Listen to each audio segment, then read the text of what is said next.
A paz do Senhor, meus queridos irmãos do IBP, Soteriologia 1, nível médio. Vamos para a aula de número 2. Na página 17, nós temos o texto 1 aí, substituição, o problema da culpa do pecador. A Bíblia, ela é muito clara quanto ao padrão, a exigência de Deus para a salvação, que é uma perfeita retidão, aquilo que é reto. Quando nós vamos olhar para Levítico, Gênesis, Êxodo, Levítico, capítulo 18 e o versículo 5.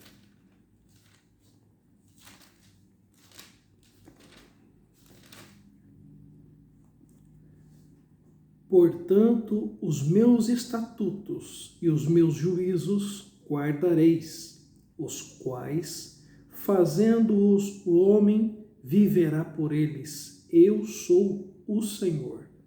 Deus falando aqui ao seu povo, para guardar os estatutos, a lei do Senhor. Fazendo assim, o homem viverá e não morrerá. Ezequiel, o profeta Ezequiel, capítulo 18, do versículo 5 ao versículo 9.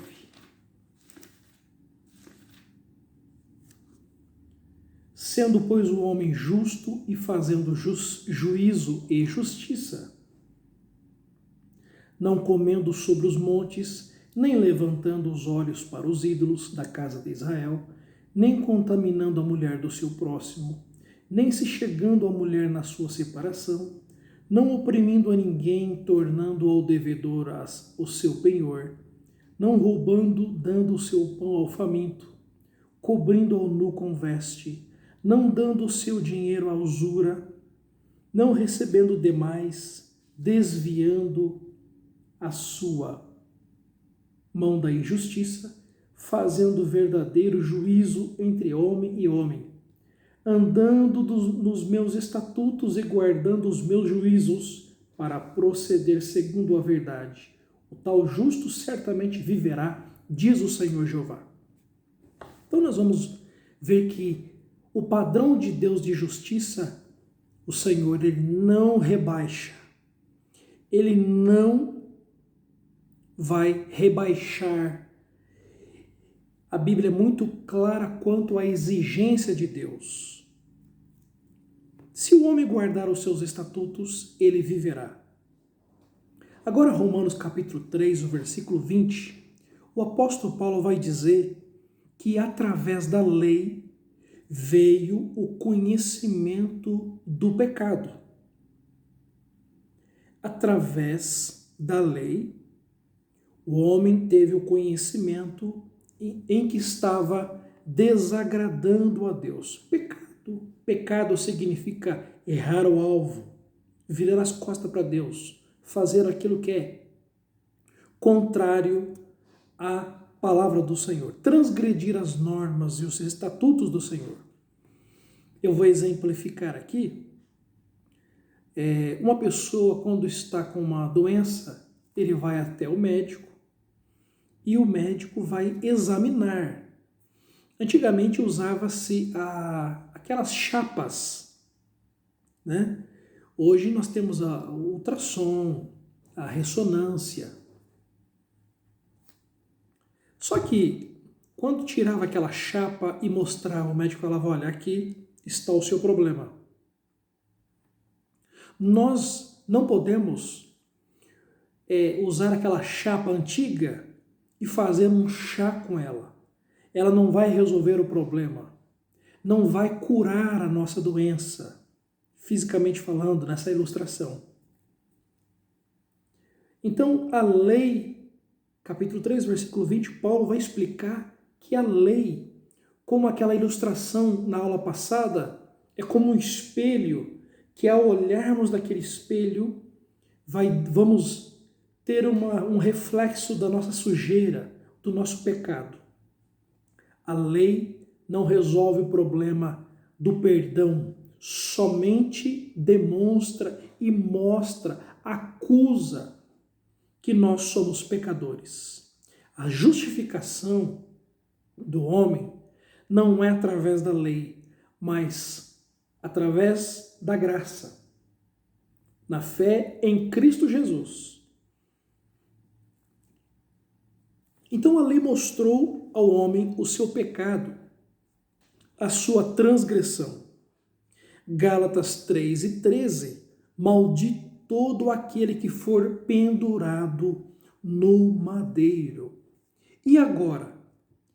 O homem está numa situação, num grande dilema.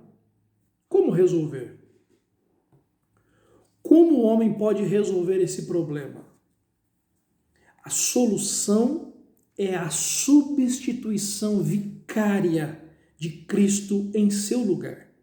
A palavra vicária, do latim vicarius, significa substituto. Então, a substituição vicária de Cristo, ou seja, Cristo morreu em meu, no seu, no nosso lugar. Nós fomos substituídos por Cristo, o Filho do Deus vivo. Quando Deus envia o seu unigênito para morrer, essa morte vicária, substitutiva, satisfaz então a penalidade da lei mediante a sua morte, porque era algo jurídico, legal, forense, porque Deus disse lá em Gênesis 2, o dia em que comer, certamente morrerás. Gênesis 3:15, Deus sentencia o homem, porque Deus não pode negar-se a si mesmo. O homem, ele feriu a justiça, a santidade de Deus. Deus, então, como ele vela pela sua palavra, ele não é homem para que minta, nem filho do homem para que se arrependa. Ele tem que aplicar, porque ele é justo. Isto é atributo de Deus. Quando Cristo morre em nosso lugar, a morte substitutiva, vicária, satisfaz então a penalidade da lei, cumprindo então a exigência divina da retidão humana através da sua vida e obediência. A penalidade pela culpa do homem. O homem está excluído do céu, sentenciado à morte. Ezequiel 18:4, nós já lemos, a alma que pecar, essa morrerá. Deus, ele proferiu, ele sentenciou, logo ele vai julgar, ele vai aplicar a justiça. Deus não pode passar a mão na cabeça de ninguém, ele tem que velar pela aquilo que ele proferiu, ele vela pela sua palavra, por aquilo que ele disse, que ele sentenciou. Mas a obra foi perfeita de Deus. Deus, nos seus atributos de justiça, amor, ele não pode abolir a necessidade de penalizar um homem. Não. Só porque Deus é um Deus de amor, ele vai cancelar a penalidade, a aplicabilidade da lei? Não. Ele é justo, ele é correto. Justiça é agir corretamente. Deus não simplesmente apagou ou também pagou a dívida, mas ele mesmo, na pessoa bendita do seu Filho Jesus Cristo, ele pagou. Segunda carta que Paulo escreve aos Coríntios, capítulo 5, e o versículo 21. Segunda carta aos Coríntios 5 e 21, Paulo nos registrou o seguinte: aquele que não conheceu o pecado, o fez pecado por nós, para que nele fôssemos feitos justiça de Deus.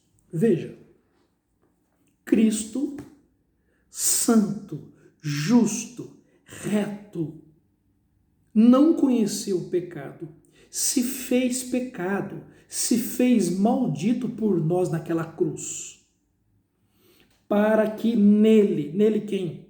Através de Cristo, nós alcançamos justiça aos olhos de Deus.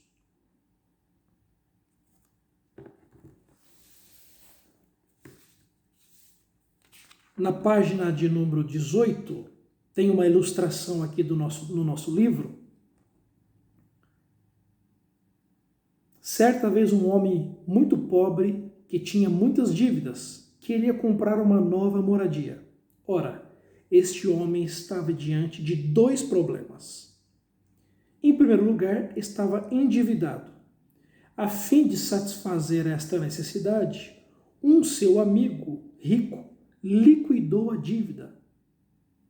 Pagou, cessou, zerou. Mas ele permaneceu um segundo problema. O homem pobre não tinha dinheiro. Meramente estar livre de dívidas não o capacitava a comprar a nova moradia. Para resolver este problema, o amigo deu-lhe um cheque para pagar o preço total da casa. Para obter nosso lar eterno no céu, nós precisávamos de uma transação semelhante. Não somente Cristo teve de pagar nossa dívida pelo pecado, mediante sua morte, como também sua vida de obediência perfeita serviu como preço da justiça para cumprir a exigência da perfeita obediência, mediante o que obteve para nós um lar no céu. Cristo quitou as nossas dívidas e nos garante uma morada nos céus, vida eterna com o Senhor. A página 20, nós temos o tema ressurreição, o problema da morte espiritual do pecador. Sem a ressurreição, a cruz teria feito de Cristo o maior mártir que houve na história da humanidade. Porém, com a ressurreição, a cruz fez dele um único Salvador do mundo. O que é um mártir?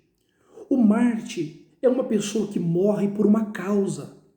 Nós temos, por exemplo, os mártires do Coliseu. Aquelas pessoas, nossos irmãos da igreja do primeiro século, os 3 primeiros séculos, os nossos irmãos eram massacrados, mortos, eram colocados como chama, eram crucificados, colocados no Coliseu para ser estraçalhados pelas feras. Agora, é interessante que nós temos no nosso Brasil, por ocasião da Inconfidência Mineira, o Tiradentes, um mártir. Mas Cristo não é um mártir, mas ele é o único Salvador do mundo, muito mais do que um mártir. Ele morreu para pagar a nossa ofensa diante do Pai e ressuscitou, fazendo com que nós alcançássemos uma nova vida. Vamos olhar o que o apóstolo Pedro escreveu na sua extraordinária carta. A primeira carta do apóstolo Pedro, primeiro capítulo, versículo 3. Bendito seja o Deus e Pai de nosso Senhor Jesus Cristo, que segundo a sua grande misericórdia, nos gerou de novo para uma viva esperança pela ressurreição de Jesus Cristo dentre os mortos. Veja, meus irmãos, Pedro está fazendo aqui ação de graças, está agradecendo, encorajando aqueles irmãos que estavam dispersos, aqueles irmãos que estavam sofrendo perseguição no Império Romano, Bendito seja o Deus e Pai de nosso Senhor Jesus Cristo, que segundo a sua grande misericórdia, ora, meus amados irmãos, a sua grande misericórdia é não nos dar aquilo que nós merecemos. Graça é favor imerecido. Graça é Deus nos deu aquilo que nós não merecíamos. E a misericórdia é não dar aquilo que merecemos. Nós merecemos o inferno. Nós somos herdeiros, nossos pais biológicos. Romanos 3:23, porque todos pecaram e destituídos estão da glória de Deus. Por isso que Pedro está agradecendo a Deus pela sua grande misericórdia. O profeta Jeremias 3:22, Lamentações 3:22 vai dizer o seguinte, que as misericórdias do Senhor são as causas de nós não sermos consumidos e ela se renova a cada manhã. Nos gerou de novo, meus amados irmãos, nós passamos ao aceitar pela fé o sacrifício bendito, vicário, substitutivo de Cristo na cruz. Nós então passamos pelo processo do novo nascimento. Nós morremos naquela cruz com Cristo, pecados perdoados, nova vida. Para o quê? Para uma viva esperança. Pela ressurreição de Jesus Cristo dentre os mortos. Jesus, quando morreu, ele pagou os nossos pecados diante do Pai. Aplicou a legalidade, a justiça. Mas quando Cristo ressuscitou, abriu o caminho para nós, nos garantindo viva esperança através da ressurreição de nosso Senhor e Salvador Jesus Cristo. O verso 4 é uma herança incorruptível. Não se pode contaminar, não se pode, não se corrompe, não se contamina, não pode murchar, guardada nos céus para vós que, mediante a fé, então todos aqueles que aceitaram pela fé em Cristo, entendem a grande misericórdia, a graça bendita de Deus, passaram pelo processo do novo nascimento, uma nova vida, morreu, já estou crucificado com Cristo, Paulo escreve aos Gálatas 2:20, e agora não vivo mais eu, mas Cristo vive em mim. Há uma esperança que está dentro de nós, está reservada nos céus para nós, e nós vamos alcançar, no final de tudo, verso 9, o fim da vossa fé é a salvação da nossa alma.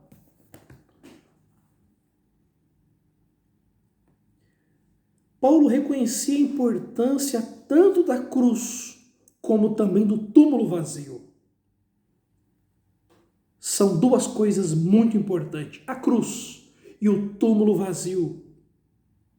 O velho eu, pecador, foi morto na cruz, mediante a identificação com o Salvador crucificado, e que fora concedida vida nova, mediante a comunhão com o Salvador vivo. Ele vai dizer no nosso livro também que a ressurreição não meramente é um fato histórico, e sim é a prova de que Cristo vive para elevar aqueles que nele creem. Tem que crer, pela fé, de um estado de morte espiritual para um de vida espiritual. Efésios capítulo 2, um texto extraordinário de Paulo, carta que Paulo escreveu aos Efésios. Capítulo 2, meus amados irmãos, e vos vivificou, deu nova vida, novo nascimento, estando vós mortos em ofensas e pecados. Nós antes estávamos mortos, éramos ofensa a Deus. Paulo escreve aos Romanos que nós éramos inimigos de Deus. Em outro tempo nós andávamos segundo o curso deste mundo, segundo o príncipe das potestades do ar, do espírito que agora opera nos filhos da desobediência, O inimigo, o diabo, era quem nos conduzia. Nós estávamos mortos nos nossos delitos, nas nossas ofensas, porque nós éramos ofensa a Deus. Transgredimos a lei. É algo legal, é forense, jurídico. Andávamos segundo o curso deste mundo. O inimigo era o nosso Deus. Andávamos nos desejos da nossa carne, fazendo a vontade da carne, nos pensamentos. Éramos por natureza filhos da ira, como os outros também. Verso 4, mas, essa palavrinha, essa conjunção adversativa no português, está dizendo tudo que vinha dizendo antes, agora mudou o rumo, mudou a história. É contraditório.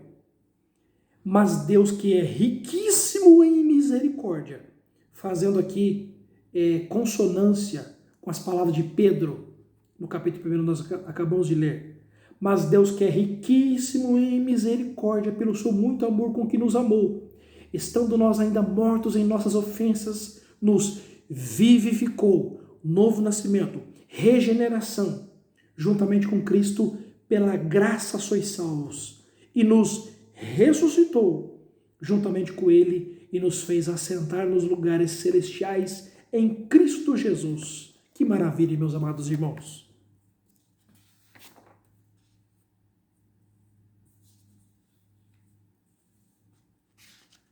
A vida que viverei, página 21, a Bíblia não promete que os crentes serão poupados da morte física.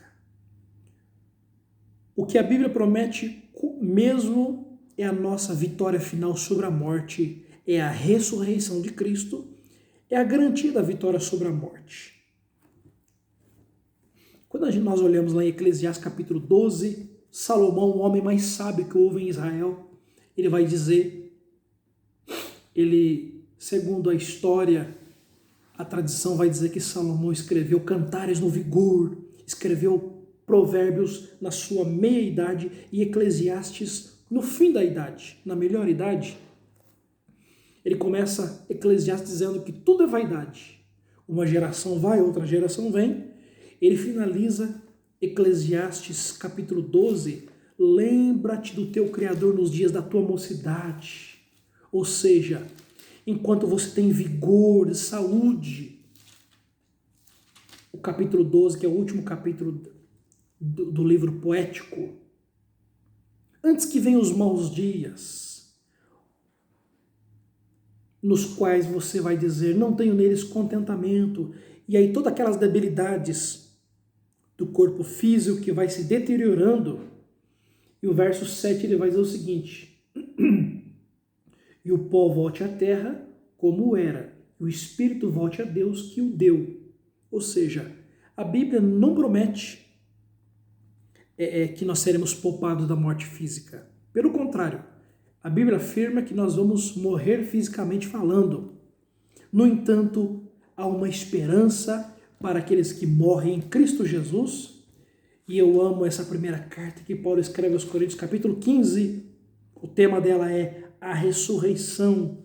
Verso 26. Ora, o último inimigo que há de ser aniquilado é a morte. O verso 55. Onde está, ó morte, o teu aguilhão? Onde está, ó inferno, a tua vitória? 57. Mas graças a Deus que nos dá a vitória por nosso Senhor Jesus Cristo. Ou seja, meus amados irmãos, assim como Cristo ressuscitou, abrindo para nós o caminho da vida eterna, nós também teremos os nossos corpos transformados por ocasião do arrebatamento. Primeira carta aos Tessalonicenses, capítulo 4, 16 e 17. Os mortos ressuscitarão primeiro, depois nós, os que estivermos vivos, teremos os nossos corpos transformados e assim encontraremos com o Senhor nos ares e estaremos para sempre com o nosso Senhor. Graças a Deus. O texto 3, página 23, reconciliação, o problema da alienação do pecador. A razão fundamental em reconciliar o homem com Deus não era ódio pelo homem, mas sim o pecado deste. No Éden, o homem gozava de uma comunhão com o Senhor. Quando nós vamos olhar no capítulo 3 de Gênesis, Gênesis, que significa o princípio, o início de tudo e todas as coisas. Gênesis 3:8, e ouviram a voz do Senhor, que passeava no jardim pela viração do dia. Nós entendemos aqui, por inferência, que o homem mantinha uma comunhão com Deus. Deus, a ideia que nós temos aqui é que o homem tinha contato com o seu Criador, com o seu Senhor, diariamente. Mas o pecado faz separação entre o homem e Deus. Isaías vai dizer, 59, verso 2,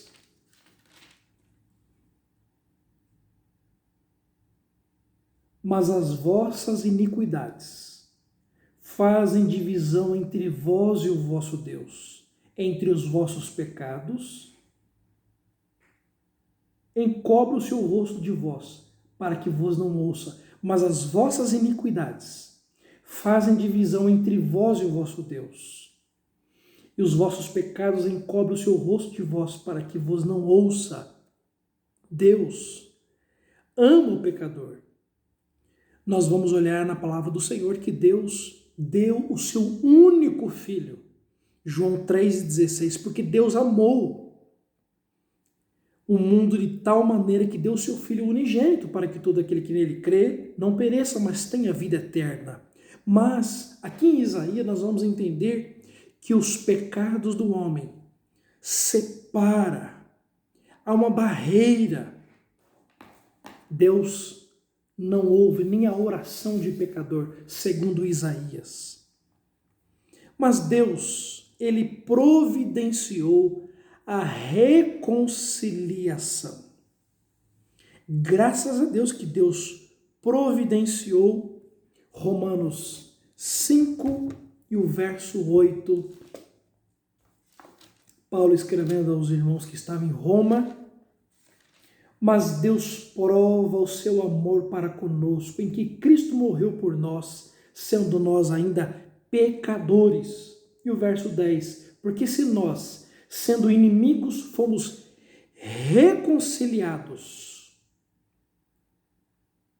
com Deus pela morte de seu Filho, muito mais, estando já reconciliados, seremos salvos pela sua vida. Então, Deus, ele providenciou esta reconciliação só através do grande, incomensurável amor de Deus. A reconciliação foi completa. Cristo, aqui no finalzinho da página 23, quando o nosso Senhor e Salvador Jesus Cristo, ali naquela cruz, ele deu um brado: está consumado. Ele estava declarando que a obra da reconciliação estava completa. Cristo tinha resolvido o problema da separação do homem para com Deus. Não significa que todos os homens estão bem com Deus, porque, meus queridos irmãos, Deus, ele fez a sua parte.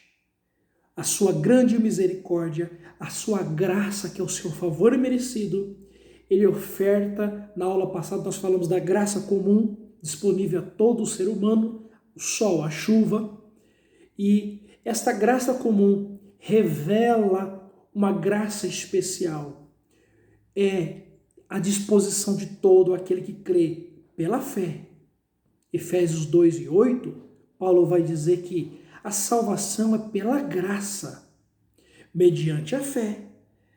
Ou seja, fé salvífica. Quem crer e for batizado será salvo. Marcos 16:16.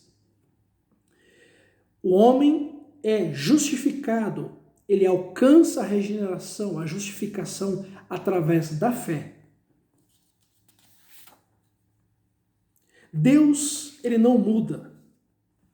Página 24. Alguns pensam que Deus, do Antigo Testamento, ele mudou no Novo Testamento. Não. Tiago 1,17 vai dizer que nele não há variação. Hebreus 13:8, Jesus Cristo é o mesmo ontem, hoje e eternamente.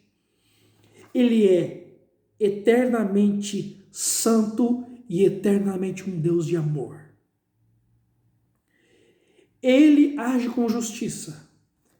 Nós estamos sendo enfáticos, repetitivos na questão da justiça de Deus. No fórum de Deus,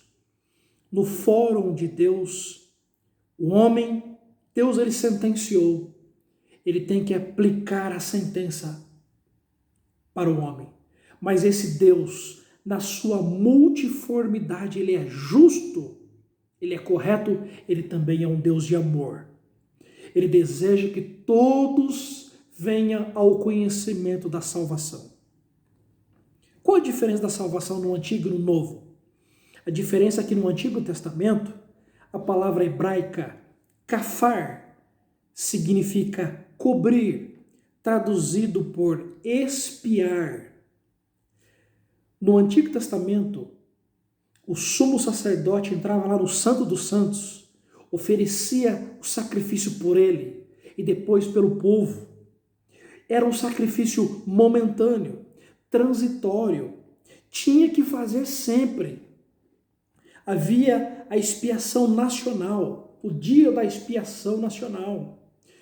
Eram animais que eram imolados, sangue derramando primeiro no tabernáculo, posteriormente no templo. Mas no Novo Testamento não usa-se mais a palavra hebraica kafar, que era cobrir. Agora é o termo grego ilaskomai, traduzido por propiciação, que significa reconciliação, aplacar, propiciar. Resumindo, no Antigo, a expiação manteve cobertos os pecados do homem até a morte de Cristo no Calvário, e Hebreus 7:27. O escritor anônimo aos Hebreus, ele explica, ele faz a diferença da antiga aliança, do antigo sacerdócio levítico para o sacerdócio de Melquisedeque, que é eterno, é uma vez só. Hebreus 7:27, que não necessitasse, como os sumos sacerdotes, de oferecer cada dia sacrifícios, primeiramente por seus próprios pecados e depois pelos do povo, porque isso fez ele uma vez, oferecendo-se a si mesmo. No Novo Testamento não tem mais animais, é o próprio Cristo se oferecendo como o Cordeiro de Deus, que tira o pecado do mundo uma vez e suficientemente. Nós temos agora na página 25 a redenção.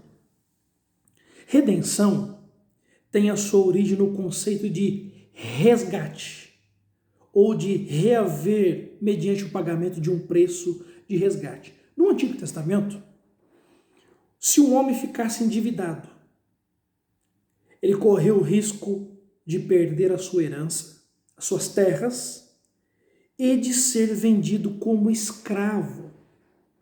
Sua única esperança seria algum parente pagar o preço de sua redenção, restaurando-lhe assim sua liberdade e sua herança.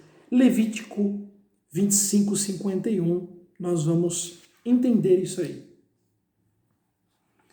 O nosso livro deixa aqui uma ilustração, mostrando aqui também uma passagem bíblica.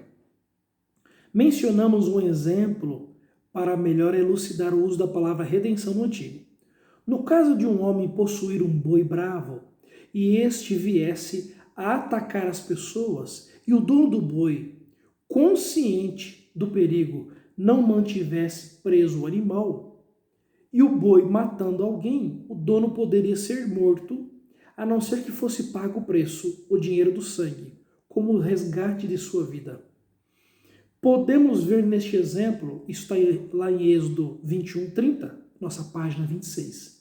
Podemos ver neste exemplo, paralelamente, o problema do homem.